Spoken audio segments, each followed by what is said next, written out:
places in England where the air feels different. Not quite wrong, but not quite right either. Hidden beneath the North Downs, just outside the quiet Surrey village of Shear, lies a pool of water so still, so unnervingly calm, that it has unsettled visitors for centuries. They call it the Silent Pool, and according to legend, something beneath its surface has never truly left. The Silent Pool sits at the foot of Chalk Hills, fed by underground springs that rise cold and clear from the deep within the earth. Even today, the water is striking, unnaturally still at times, glass-like, reflecting the trees above with an almost perfect symmetry. There is no wind across its surface, no sound beyond the occasional rustle of leaves, and yet, people often describe a feeling here. A quiet unease, as if the place itself is holding its breath. It's easy to see why stories began, because long before modern visitors arrived with cameras and curiosity, there were whispers of tragedy tied to this pool. Stories of a girl and of a death that was never meant to happen.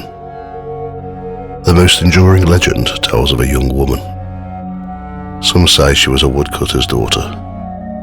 Others say simply that she lived nearby, in a time when this area was filled with dense forest, far removed from the roads and villages we know today. One warm day, she came to the pool to bathe.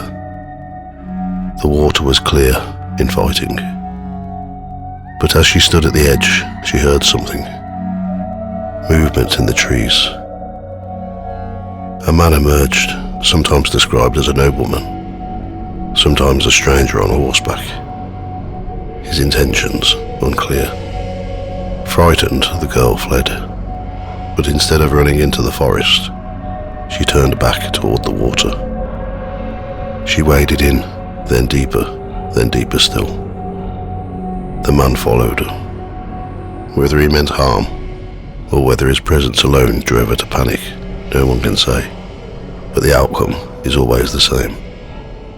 She was not a strong swimmer, and in her fear, she went under. The surface of the silent pool closed above her, and the forest fell quiet once more.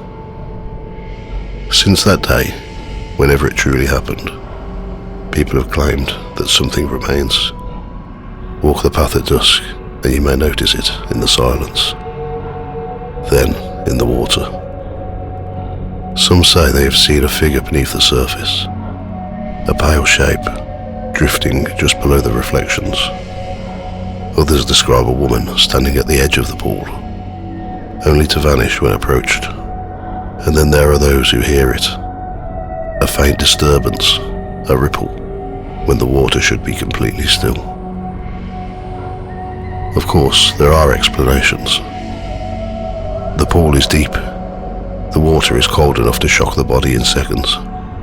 Reflections and light can play tricks on the eye. But even with all that considered, there remains something about the silent pool that resists easy explanation.